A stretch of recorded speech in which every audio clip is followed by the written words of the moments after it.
Part 3, we are on our measures of variation. So here in this problem, they've given us data that represents the last 10 field goal attempts in yards made by a kicker.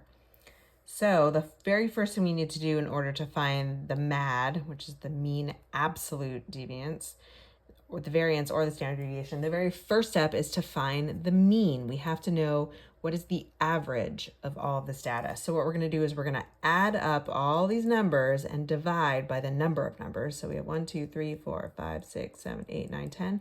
There are 10 numbers, so we're adding them all up and dividing by 10, and we find that the average is 45.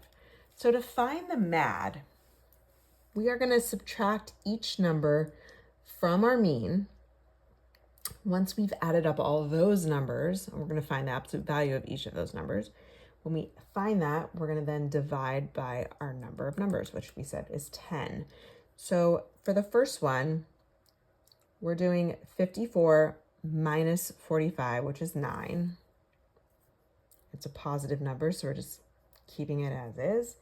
We're going to do 29 minus 45. That's actually going to give us a negative 16, but because we're taking the absolute value, we're going to call that positive 16. We're going to do 33 minus 45, gives us a negative 12, but because it's absolute value, we're going to write positive 12. Same, 62 minus 45, 17. 45 minus 45 is 0. 39 minus 45 is a negative 6, but it's the absolute value, so it's a positive 6. 41 minus 45, it's negative 4, but it's absolute value, so it's going to be positive 4. 52 minus 45 is 7. 59 minus 45 is 14. And 36 minus 45 is a negative 9, but it's absolute value, so we're going to call that 9.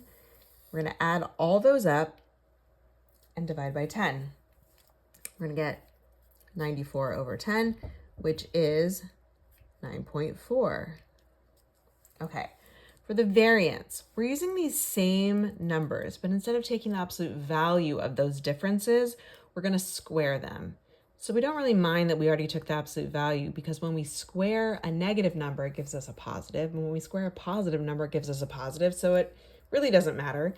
But what you are going to do is do 9 squared plus 16 squared plus 12 squared plus 17 squared plus 0 squared plus 6 squared plus 4 squared plus 7 squared plus 14 squared plus 9 squared divided by 10.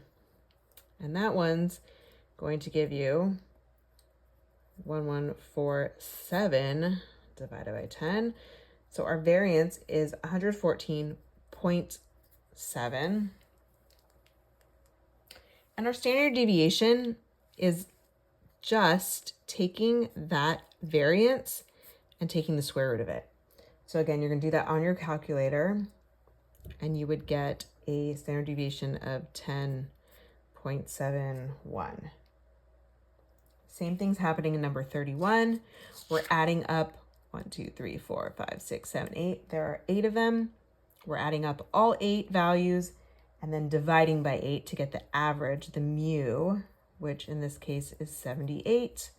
And then we're going to subtract each of these from 78 and see what we get. We're taking the absolute value. So if it's a negative number, we're just writing down a positive number. 72 minus 78 is a negative 6, but it's going to be positive. 93 minus 78 is 15. 52 minus 78 is a negative 26, so it's going to be a positive 26.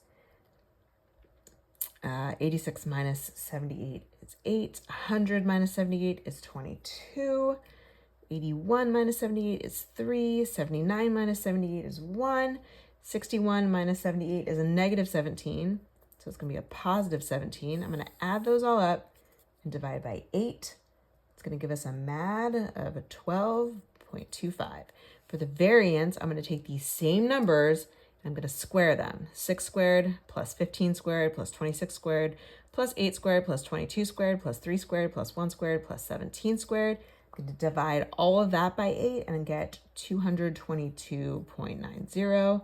And our standard deviation is just the square root of the variance. 14.93.